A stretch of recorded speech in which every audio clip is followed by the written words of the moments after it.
Hello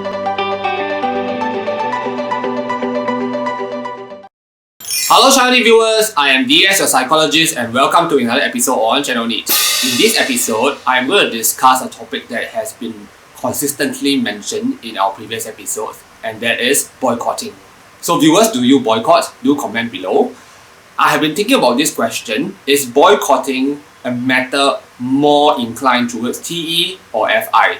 Generally, I have a lot of negative experiences with many organizations and companies. So before I even talk about boycotting, let me share a very recent experience with Swatch. So one of my closer friends wanted to buy a moon swatch. She particularly wanted a Venus. So currently at Swatch, they restock only periodically. So it is difficult for her to find one. So given that I go to Marina Bay Sands a lot, my friend has asked me if I could get her the watch if I happened to find a watch and it's available. And to that I agreed. Initially, during the first few occasions, I would step into Swatch and ask them if they have stock. They would just say, no stock. So I asked one of the ladies over there, when would there be stock? She said she wouldn't know. I asked her if there is a trend for when the stock will come. Is it in the morning or is it towards in the afternoon? She said it could be any time, any day. So fine. So on one fateful day, I went down the escalator and saw a very long queue outside Swatch, and immediately knew that there was stock. However, I joined the queue too late. They were giving out coupons, and I think I missed the chance of getting a watch. So then I knew that if there is supposed to be a Swatch watch coming, you don't even need to ask. All you need to do is just see that there is a queue. So at that instance, I was quite disgusted with Swatch staff because they could have just told me that, okay, there's no stock now. One way to know whether there is stock is if you see a queue, then it is very likely that there is going to be stock. You just join the queue. If I were the staff working there, I would have told the customer that. So the ENTJ gathers a lot of information and then reconceptualizes about the entire situation. Until another day, I realized that there was a queue, but this time it was a pseudo queue. People were just queuing outside and waiting or hoping that there is a restock. But there was no restock. So after a while, the staff came out and then the entire line scattered. So that was when I thought, okay, maybe it is not correct for the staff to say that if there is a line, just join it, because there could be a pseudo queue. Nonetheless, I am really unhappy about how Swatch handles their sales of the moon watch. I used to have Swatch watches when I was younger, but I would never imagine myself wearing a Swatch ever again. To me, the Swatch is just but a plastic toy, and an overpriced plastic toy. Will I boycott Swatch?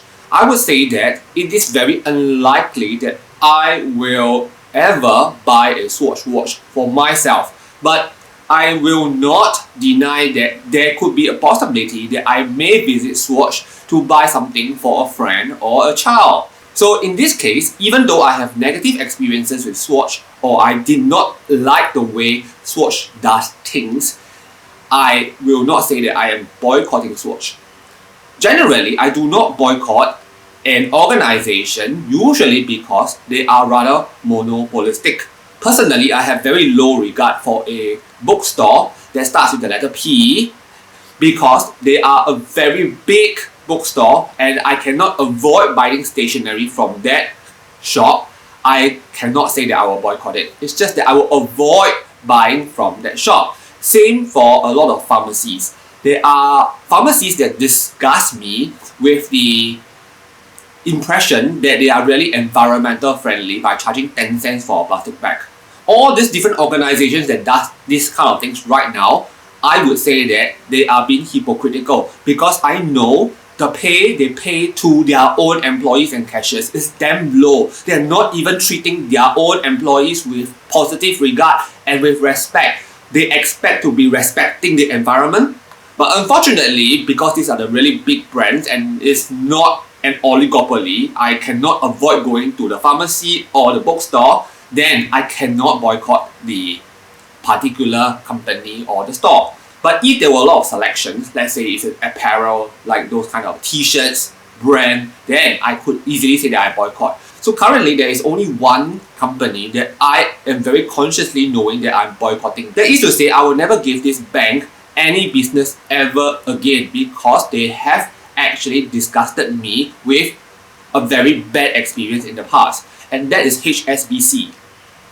So I'm going to say it very openly, I boycott HSBC.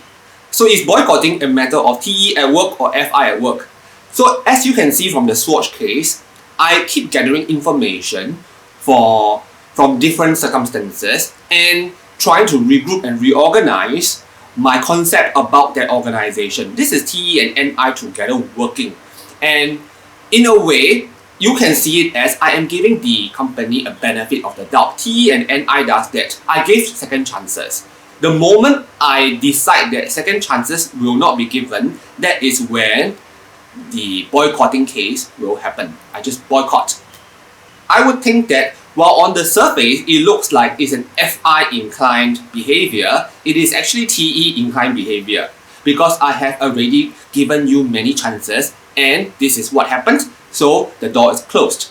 So viewers, especially fellow ENTJs, do you boycott? Do you have similar experiences?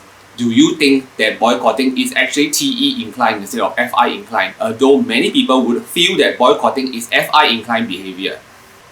I would really love to hear from you. Okay, at Channel NITT we produce a lot of videos such as this one. If you have enjoyed our content, do consider subscribing if you have not already subscribed so that we can bring you more ENTJ, MBTI and fun stuff. Okay, I'm going to sign off now and I'll see you in our next episode. Bye bye.